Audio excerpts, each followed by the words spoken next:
Inibisuhan ng pag-asa ang mga residente sa ilang lugar sa Bulacan na maaaring maapektuhan ng pagpapakawala ng tubig sa Ipoh Dam dahil hanggang ngayon bukas pa rin ang isang gate ng dam na posibleng magdulot ng mabilis na pagbaha. Yan ang ulat ni Clazel Pardilla. Dahil sa walang tigil na pag-ulan dulot ng bagyong Enteng at Habagat, patuloy ang pagpapakawala ng tubig mula sa Ipoh Dam.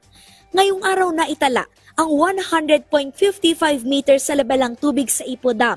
Hindi nalalayo sa 101 meters na spilling level o antas sa maaring umapaw.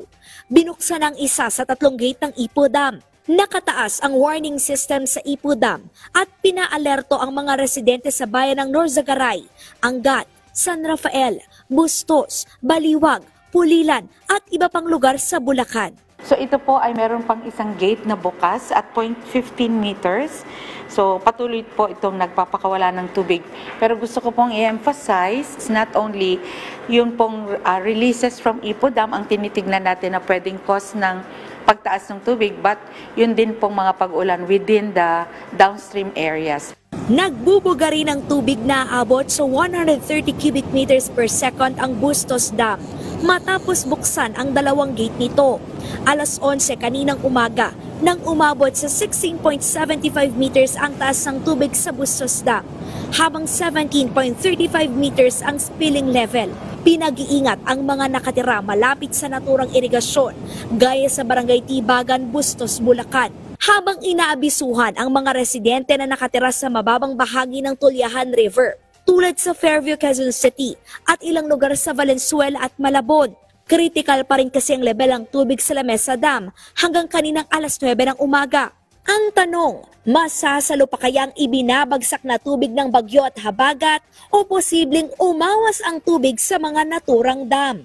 Hindi pa naman natin dinidiscard yung possibility na ganun kasi nandito pa rin po tayo sa may mga southwest monsoon, so may inaasahan pa po tayong pag-ulan na within this watershed, kaya po closely monitoring po kami with these two dams. So kung pwede po, bago umapaw yung ating mga ilog ay nagbibigay naman po ng abiso yung ating mga local DRRMOs, so baka pwede po na kung sila po ay magbigay ng advice ay sumunod po tayo.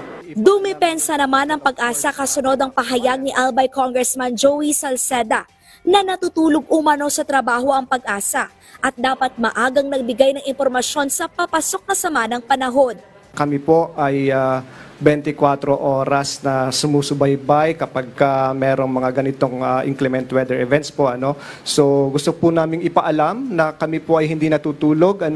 At gusto po naming ipaalam ang impormasyon, of course, sa ating mga kababayan, lalong-lalo na yung mga maapektuhan ng pagbaha, ng bagyo at ng anumang kalamidad.